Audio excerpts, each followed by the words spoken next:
माननीय सभापति महोदय, आज जब इस राष्ट्रीय राजधानी क्षेत्र विधेयक के ऊपर मैं समर्थन करने के लिए खड़ा हुआ हूं, तो पहले मैंने विपक्ष के विद्वान वक्ता महोदय का वक्तव्य सुना तो मुझे विचित्रता का अनुभव हुआ और संपूर्ण विपक्ष को देखकर विस्मय हो रहा है। विचित्रता इसलिए कि उन्होंने कहा कि I have not seen any parallel anywhere.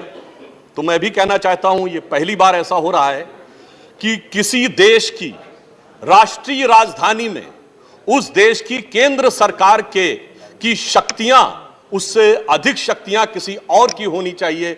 मेरे विचार से दुनिया में ऐसा कोई दूसरा उदाहरण देखने को नहीं मिलेगा। So I support what Abhishek Manu Singhvi ji has said, I'm unable to find parallel anywhere in the world.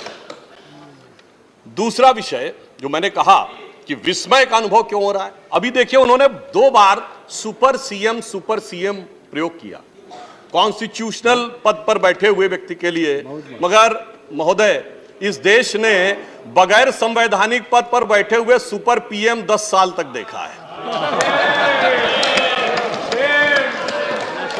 और मैं ये कह रहा हूं कि अभी मैंने कितना सुंदर सामंजस्य देखा कि उन्होंने कहा कि समय कम हो रहा है, तो आम आदमी पार्टी वालों ने कहा हम भी समय देने को तैयार हैं।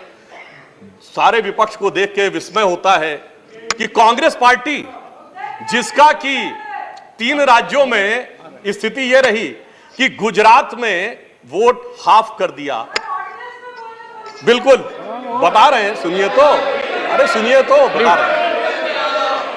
सॉरी, गुजरात मेंबर्स का vote one second.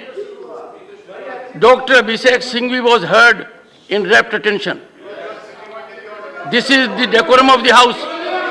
No. Yes, I am coming to that, sir. Let me do not get into disruptive mode.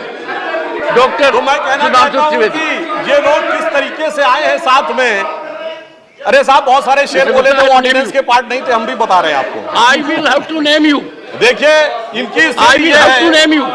कि You have got it as a habit. क्या शिद्दत दिख रही है एक दूसरे को सपोर्ट करने में। देखिए इनकी स्थिति ये we want decorous debate here.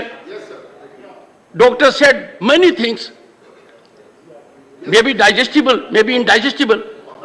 Dr. Sudhanshu Trivedi.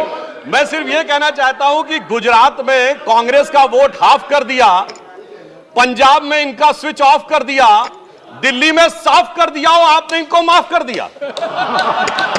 और उसके माफी के बाद भी मुझे लगता है, अभिषेक मनु सिंघवी जी ने कहा था तो मैं भी ये कहना चाहता हूं, आप साथ में आए हैं दिल्ली के इस बिल पे, दिल्ली की जनता के लिए आए हैं या किसी और कारण से आए हैं, ये दिल्ली की समझदार जनता समझती है। तो मैं भी एक पंक्ति कहना चाहूंगा कि शाम तक सुबह की नजरों से उतर जाते हैं, इतने समझौतों पे जीते हैं कि जमीर भी मर जाते हैं। अब यह एक संवैधानिक विषय है।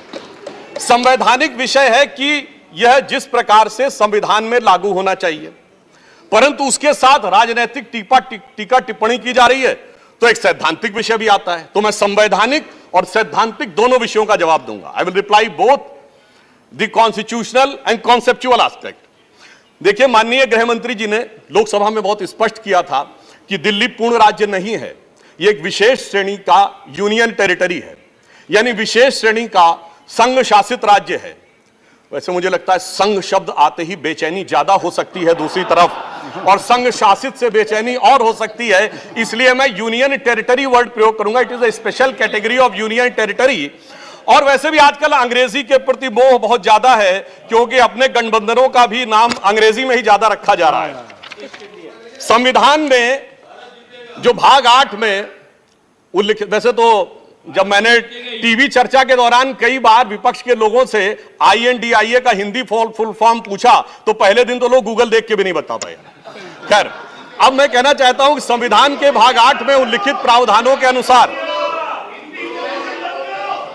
अरे सुनिए, देखिए संविधान के भाग 8 में उल्लिखित प्रावधानों के अनुसार अनुच्छेद 239 से 242 तक संविधान में इस विषय का पूर्ण वर्णन है। अनुच्छेद 239AA में इसका विशेष प्रावधान किया गया है। यदि उसके क्लॉज को 239AA3B को देखें तो संसद को दिल्ली संघ राज्य यूनियन टेरिटरी से संबंधित किसी भी विषय पर कानून बनाने का पूरा अधिकार है। इसमें किसी भी प्रकार का कोई संशय नहीं है। सर्वोच्च न्यायालय के जिस निर्णय का बार बार उल्लेख किया जाता है और हमारे विरोधी उसको अपने हिसाब से प्रयोग करते हैं, उसमें भी बहुत साफ देख लें कि 105 पेज के उस निर्णय में कहीं पर भी सर्वोच्च न्यायालय ने संसद के द्वारा दिल्ली के बारे में कानून बनाए जाने के विषय के ऊपर किसी प्रकार की कोई टिप्पणी नहीं की है। इसके बाद भी न्यायालय के आदेश में पैरा 161 और 162 को कई बार उल्लेख किया जाता है, परंतु यदि पूरे संदर्भ में देखें तो पैरा 86, 95 और पैरा 164F को पढ़ें तो वहां पर संसद के द्वारा दिल्ली के संदर्भ में किसी भी विषय के ऊपर कानून बनाने की शक्तियों का विधिवत अनुमोदन है, कहीं पर निगेशन नहीं है। और स्पष्टता के साथ इसकी आवश्यकता क्यों थी? ताकि शासकीय आदेश को एक विधायी शक्ति भी मिल सके, एग्जीक्यूटिव ऑर्डर को एक लेजिस्लेटिव पावर भी मिल सके। इसलिए उस अस्पष्टता को दूर करने के लिए, to remove any an iota of suspicion, यह आवश्यक था। इसलिए मैं इस बिल का समर्थन करता हूं। अब कई बार लोग कहते हैं साहब अध्यादेश की आवश्यकता क्यों थी?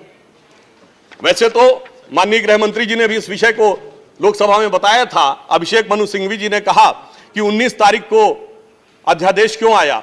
शायद उन्हें ध्यान हो कि दिल्ली सरकार में जैसे ही चंद दिनों में ताकत मिली तो सबसे पहले किन फाइलों के बारे में, सतर्कता के साथ सतर्कता विभाग की फाइलों के बारे में कार्रवाई की गई। मीडिया में प्राप्त समाचारों के अनुसार सतर्कता सचिव ने यह रिपोर्ट किया कि रात 9 बजे मंत्री के द्वारा उनको कॉल किया गया, सुबह 3 बजे तक वह कार्रवाई चलती रही, 76 से अधिक फाइलें मंगाई गईं और उन्होंने उपराज्यपाल महोदय को यह आशंका भी व्यक्त की कि उसमें कई ऐसी फाइलें थीं जो कि गोपनीय थीं और उसके अनुसार उन फाइलों में किसी भी प्रकार की छेड़छाड़ भी संभव है। अब मुझे बहुत आश्चर्य होता है कि दिल्ली में बाढ़ आई तो दिल्ली फ्लड कंट्रोल अथॉरिटी की बैठक तो 2 साल से नहीं हुई, मगर विजिलेंस की फाइलें ओवरनाइट सर्च की गई। तो मेरे विचार से, और ये सर 16 और 17 मई की रात का था, तो मानी हुई बात है जब ऐसी परिस्थिति नजर आएगी तो उसके 1-2 दिन के अंदर अध्यादेश की आवश्यकता महसूस होगी। यहां मैं एक और बात भी कहना चाहता हूं कि ब्यूरोक्रेसी पर नियंत्रण की बात आम आदमी पार्टी की सरकार के द्वारा की जाती है, तो ये लोग तो अपनी एक पैरेलल ब्यूरोक्रेसी भी बना चुके हैं, क्योंकि अनेक प्रकार के समाचार पत्रों में आया है कि कई ऐसे लोग जो कि आम आदमी पार्टी के पदाधिकारी हैं, वो सरकारी पदों पर भी विद्यमान हैं और सरकारी पदों पर रहते हुए सरकारी शक्तियों का भी उपयोग कर रहे हैं। वैसे ये लोग बहुत दावा करते हैं कि इन्होंने बहुत सारी चीजें फ्री दिया, कुछ 100 रुपए दिल्ली की जनता को कुछ मामलों में फ्री मिला और अपने लोगों को कई मौकों पे, कई जगहों पे, दर्जनों से ऐसे लोग हैं जिनको लाख लाख 1.5 लाख की तनख्वाहें मिली। और यदि आरोपों को देखा जाए तो करोड़ों रुपए के घोटालों के आरोप हैं। एक कहावत होती है, माले मुफ्त दिले बेरहम। तो मैं कहना चाहूंगा इनकी तो स्थिति यह है कि माले मुफ्त दिले बेरहम, दिल्ली पे सितम और करोड़ों हजम। अब एक और बात जो ब्यूरोक्रेसी के नियंत्रण की बात है, तो मैं ध्यान दिलाना चाहता हूं, इस दिल्ली प्रदेश में एकमात्र ऐसा प्रकरण हुआ जो पूरे देश के इतिहास में बहुत विचित्र था कि दिल्ली के मुख्य सचिव ने दिल्ली के मुख्यमंत्री आवास के अंदर अपने साथ मैन हैंडलिंग का आरोप लगाया। मेरे विचार से पूरे भारत के इतिहास में ऐसा कोई उदाहरण नहीं होगा कि इस प्रकार की बात, इस प्रकार का आरोप लगा हो और वह भी मुख्यमंत्री की उपस्थिति में लगा हो। यह दर्शाता है कि ब्यूरोक्रेसी को नियंत्रण करने की जो छटपटाहट है उसमें वास्तविकता में वो फितरत क्या है। और मैं एक टेक्निकल पॉइंट कहना चाहता हूं, दिल्ली का कोई स्टेट कैडर नहीं है, जैसे राज्यों का कैडर होता है तो राज्य का मुख्यमंत्री उस कैडर को नियंत्रित करता है। जो आईएएस और आईपीएस अधिकारी होते हुए यूनियन टेरिटरी कैडर में आते हैं, जब वो सारे राज्यों में, सारी केंद्र शासित राज्यों में उनका स्थानांतरण हो सकता है, तो मैं आपके माध्यम से विपक्ष से पूछना चाहता हूं कि यदि दिल्ली के एक अधिकारी का ट्रांसफर गोवा होना है और दिल्ली के सीएम की उस पर एब्सोल्यूट अथॉरिटी होगी तो यह कैसे संभव हो सकता है? इसलिए यह आवश्यक है कि इस विषय के ऊपर केंद्र सरकार की शक्तियां परिभाषित हो। अब एक दूसरी बात भी है, दिल्ली में स्टेट कैडर भी नहीं है, यानी जैसे स्टेट पब्लिक सर्विस कमीशन होता है और राज्य के कैडर होते हैं, तो यहां भी दानिक्स कैडर है। यानी दानिक्स कैडर में भी 3-4 यूनियन टेरिटरी आती हैं, दमन दीव और अन्य। अब दानिक्स कैडर के एक अधिकारी की जरूरत यदि अंडमान में या दमन दीव में भी होगी और दिल्ली का मुख्यमंत्री यह तय करेगा, तो क्या यह संवैधानिक दृष्टि से उचित है? इसलिए मैं कहना चाहता हूं कि माननीय गृह मंत्री जी ने जो यह विषय रखा है वो पूरी तरीके से उचित है। अब दुरुपयोग की बात में मैं एक और बात कहना चाहता हूं, इनकी वास्तविक मंशा क्या थी। दिल्ली में एक जनरल फाइनेंशियल रूल 2019 है जो ये कहता है कि 10 करोड़ रुपए से अधिक का अगर किसी भी प्रकार का व्यय होगा तो वह मंत्री की शक्ति से बाहर होगा और वह एलजी के पास जाएगा।